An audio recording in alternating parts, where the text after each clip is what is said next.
Present simple का 26वां प्रयोग। Present simple का प्रयोग कॉजेटिव वर्ब अर्थात प्रेरणार्थक क्रिया के साथ भी होता है। यहाँ दो तरह का स्ट्रक्चर दिया हुआ है। सबसे पहले काउस, उसके बाद ऑब्जेक्ट और उसके बाद टू प्लस वर्ब का फर्स्ट फॉर्म आता है। टू प्लस वर्ब के फर्स्ट फॉर्म को इन्फिनिटिव भी कहा जाता है। दूसरे स्ट्रक्चर में सबसे पहले मेक, उसके बाद ऑब्जेक्ट, और जब मेक आता है वर्ब के रूप में तो वर्ब का पहला रूप बिना टू का आता है। इसे भी इन्फिनिटिव वर्ब कहा जाता है, लेकिन यह इन्फिनिटिव विदाउट टू है। इस प्रकार के स्ट्रक्चर में कॉज और मेक प्रेजेंट बता रहा है। चूंकि यहाँ एक ही वर्ब है इसीलिए यह प्रेजेंट सिंपल बताएगा।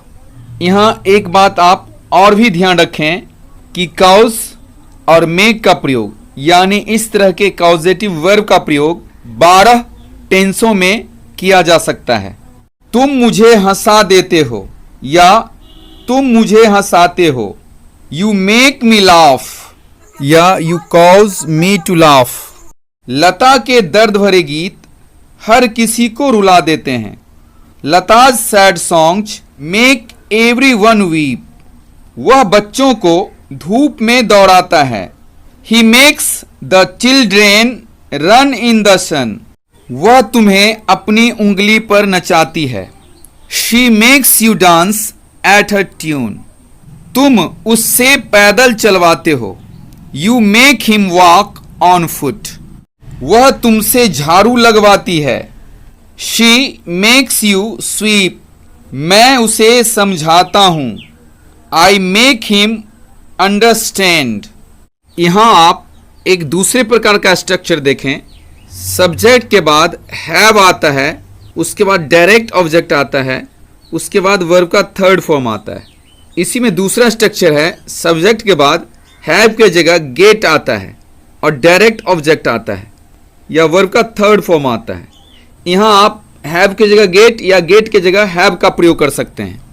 फिर इसी में सब्जेक्ट के बाद हैव आता है, डायरेक्ट ऑब्जेक्ट आता है, वर्ब का थर्ड फॉर्म आता है और उसके बाद बाई और इनडायरेक्ट ऑब्जेक्ट आता है। इसी को दूसरे ढंग से लिख सकते हैं। सब्जेक्ट के बाद हैव की जगह हम गेट लिख देंगे, डायरेक्ट ऑब्जेक्ट, वर्ब का थर्ड फॉर्म और बाई तथा इनडायरेक्ट ऑब्जेक्ट आता है। अभी अभी हम लोगों ने तुरंत पढ़ा है, सब्जेक्ट के बाद मेक आता है, मेक के बाद इनडायरेक्ट ऑब्जेक्ट आता है, उसके बाद वर्ब का फर्स्ट फॉर्म आता है और उसके बाद डायरेक्ट ऑब्जेक्ट आता है। इसी को हम दूसरे ढंग से लिख सकते हैं। सब्जेक्ट के बाद मेक की जगह काउज आ जाएगा, इनडायरेक्ट ऑब्जेक्ट आएगा और जब काउज का प्रयोग होगा तो टू प्लस वर्ब का फर्स्ट फॉर्म आएगा और मेक के साथ टू प्लस वर्ब का फर्स्ट फॉर्म नहीं आता है, केवल वर्ब का फर्स्ट फॉर्म आता है और डायरेक्ट ऑब्जेक्ट। यहाँ गेट हैव में और मेक काउज में क्या अंतर है देखें। हैव और गेट के बाद डायरेक्ट ऑब्जेक्ट आया है, लेकिन मेक और काउज के बाद इनडायरेक्ट ऑब्जेक्ट आया है। यही हैव या गेट और मेक या काउज में अंतर है। मैं किरण से पत्र लिखवाता हूं। इसको आप अंग्रेजी में 4 प्रकार से बना सकते हैं। I have a letter written by Kiran. I get a letter written by Kiran. I make Kiran write a letter. I cause Kiran to write a letter. Rekha मुझसे पत्र लिखवाती है। Rekha has a letter written by me. Rekha gets a letter written by me. Rekha makes me write a letter. Rekha causes me to write a letter. मैं अपना घर बनवाता हूं। I get my house built. I have my house built.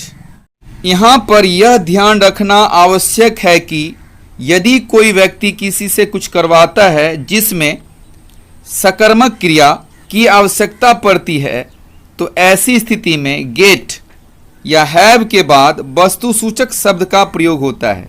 उसके बाद सकर्मक क्रिया का तीसरा रूप और उसके बाद बाय या थ्रू का प्रयोग कर उस व्यक्ति सूचक संज्ञा या सर्वनाम को कर्म कारक के रूप में रखा जाता है जिस व्यक्ति से कर्ता कुछ करवाता है।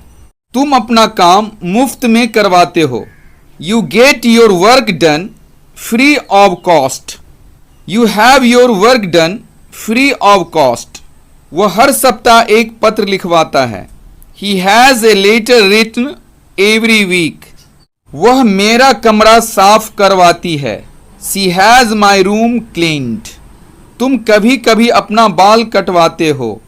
You seldom get your hair cut. तुम नालों की सफाई करवाते हो. You get the drains cleaned.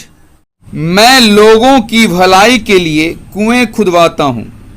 I have wells dug for the welfare of the people. मैं अपनी साइकिल प्रतिदिन साफ कराता हूँ. या मैं अपनी साइकिल प्रतिदिन साफ करवाता हूँ. यहाँ आप एक चीज ध्यान रखिए कि साइकिल ना कहें, साइकिल कहें. I get my bicycle cleaned every day. हम लोग अपना घर प्रति वर्ष रंगवाते हैं. We get our houses painted every year.